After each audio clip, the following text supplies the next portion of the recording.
Assalamualaikum warahmatullahi wabarakatuh. Selamat pagi, siang, sore, dan malam kepada Kak Anas Nur Hakim selaku Asprak Praktikum SRWE. Di sini kami dari kelompok 39 akan menjawab mengenai soal mengenai HSRP. Untuk selanjutnya merupakan penjelasan langkah-langkah untuk menjawab yang akan dijelaskan oleh teman saya. Untuk Nixon, waktu dan layar dipersilakan. Oke, terima kasih. Di sini saya akan menjelaskan part 1 terlebih dahulu. Yang pertama, dengan tracer ping 209.165.200.226, kita akan melalui PCA terlebih dahulu, di mana nanti itu akan melalui router 1, router 2, dan langsung ke iNet-nya. Setelah itu, step kedua, dengan tracer IP tersebut melalui PCB akan terhubung ke R3, R2, dan iNet-nya. Terus, step ketiga, tracer IP tersebut setelah dihapus koneksi yang menghubungkan R3 dengan S3, maka RTO-nya, maka semua jadi RTO gitu. Karena comment tracer tersebut tidak bisa menentukan jalur ke web server karena jalurnya telah terputus. Sehingga tracer IP tadi itu akan dari PCB ke R3, ke R2, ke iNet-nya.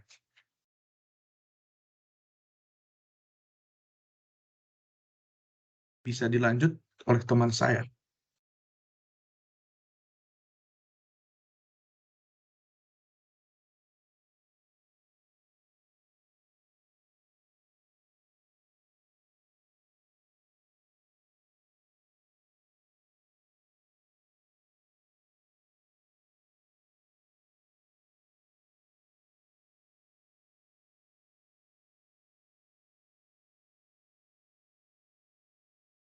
Selanjutnya part 2 mengkonfigurasi HSRP aktif dan standby pada router.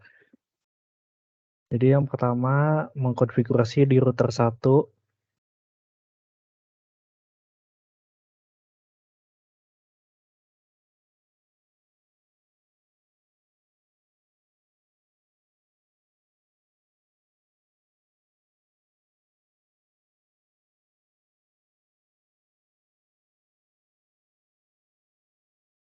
Masukkan standby versi 2, lalu kita masukkan standby IP-nya.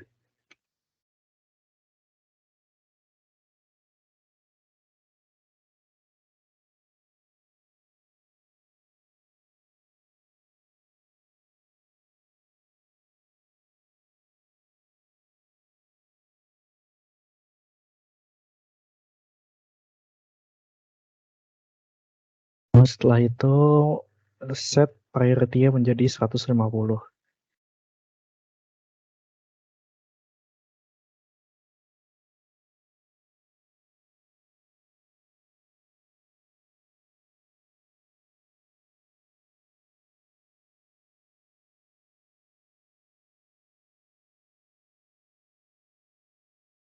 Juga set menjadi preamp agar ketika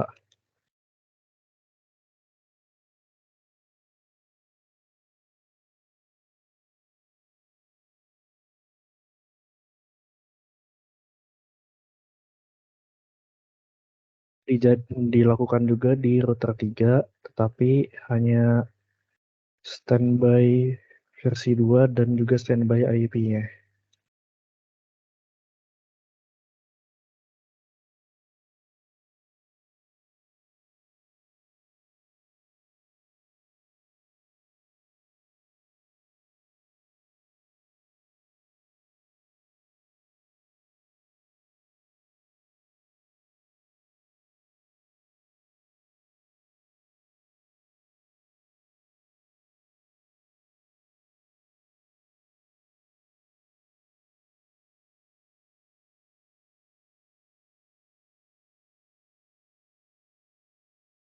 Untuk step 3, untuk memverifikasi settingan standby yang ada di router.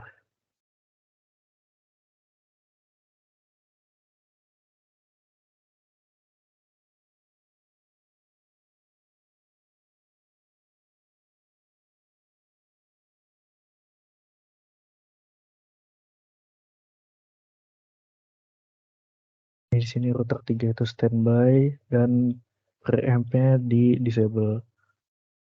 Dan juga priority default itu 100.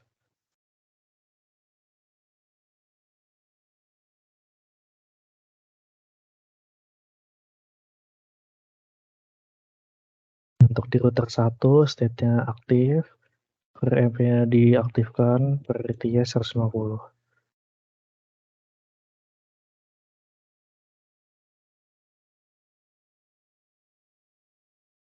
Di router mana yang merupakan router aktif? Router yang aktif itu router 1. Lalu MAC address untuk virtual IP address. Untuk MAC address untuk virtual IP address-nya itu ini 000.0C9F.F001. Lalu apa IP address dan priority dari router yang standby. Jadi untuk IP address-nya itu 192.168.1.1.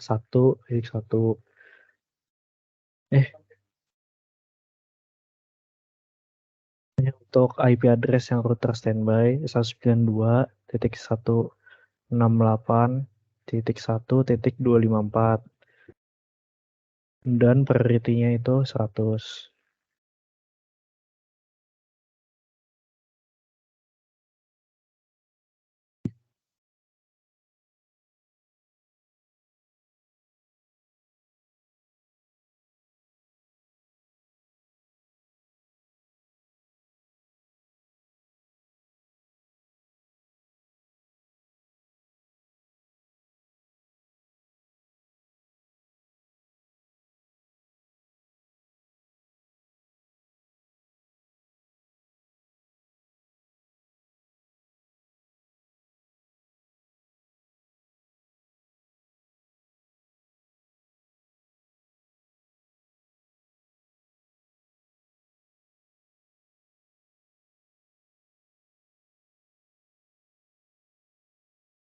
Mengganti default gateway untuk PC A, B, switch 1, switch 3. Di address mana yang perlu dipakai? Itu 192.168.1.254.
Yang dipakai itu address ini 192.168.1.254. Verifikasi ping PCA dan PCB ke web server.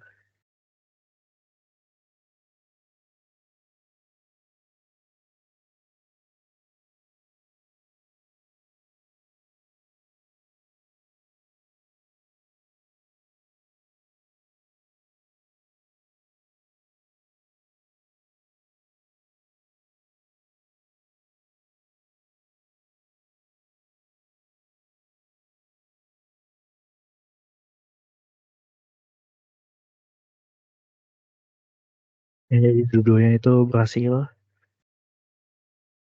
Lalu selanjutnya untuk part 3 serahkan ke teman saya.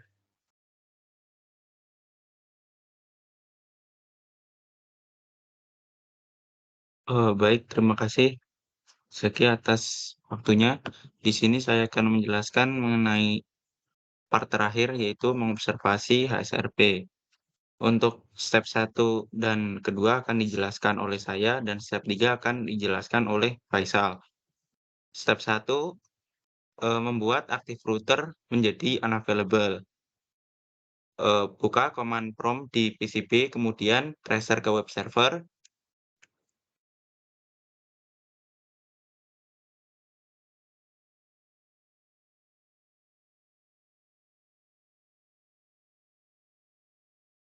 Baik, setelah tracer komplit, maka dapat dilihat bahwa path-nya berbeda dari path yang digunakan sebelum HSRP telah dikonfigurasikan. Hal ini dikarenakan apabila HSRP telah dikonfigurasikan, maka ia akan mengarahnya dari PCB R1, R2, dan ke inet. Sehingga tracernya itu sekarang melalui R1, bukan arah R3. Lalu yang kedua, break the link to R1. Yaitu kita memutuskan hubungan yang menghubungkan R1 dengan switch 1, lalu kita melakukan tracer ke web server pada PCB.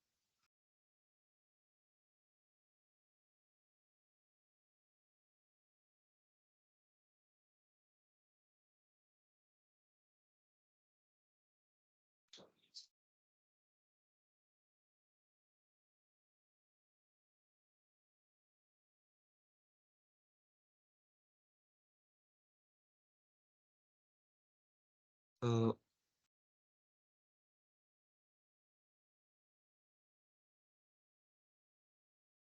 Putuskan link ke R1 S1,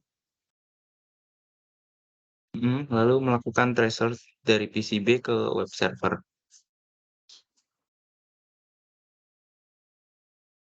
209.165.200.226.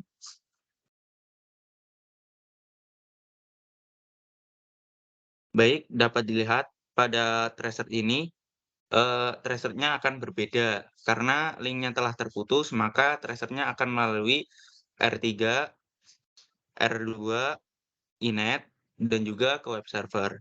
Hal ini dikarenakan hubungan S1 dan R1 telah diputus, sehingga akan router R3 yang mana merupakan router standby menjadi backup jaringan apabila router 1 terputus atau tidak tersedia. Sehingga dari ini itu R3 akan digunakan sebagai hop gateway pertama, bukan R1. Baik, untuk step 3 akan saya serahkan kepada Faisal. Untuk Faisal, waktu dan layar dipersilakan. Selanjutnya untuk step 3 yaitu restore the link ke R1. Pertama-tama kita mereconnect R1 ke S1 dengan chopper straight through cable. Selanjutnya execute a trace dari PCB ke web server.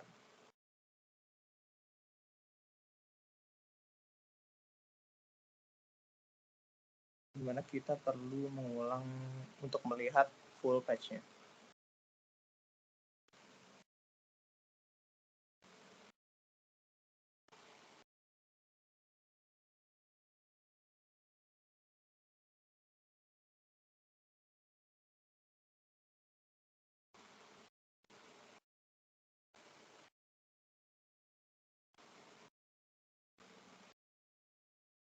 Lalu di sini saya akan menjawab pertanyaan step 3 yaitu patch mana yang digunakan untuk mencapai ke web server.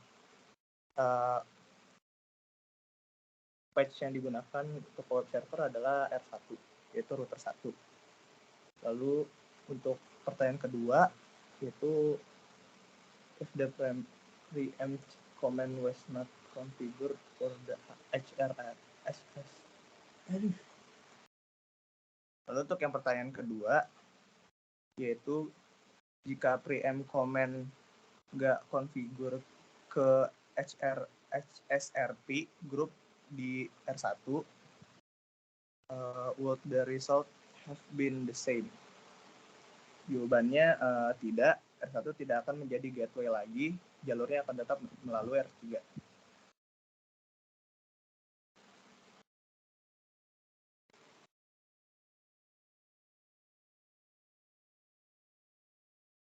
Baik, demikian yang bisa kami sampaikan. Kurang lebihnya mohon maaf. Terima kasih. Wassalamualaikum warahmatullahi wabarakatuh.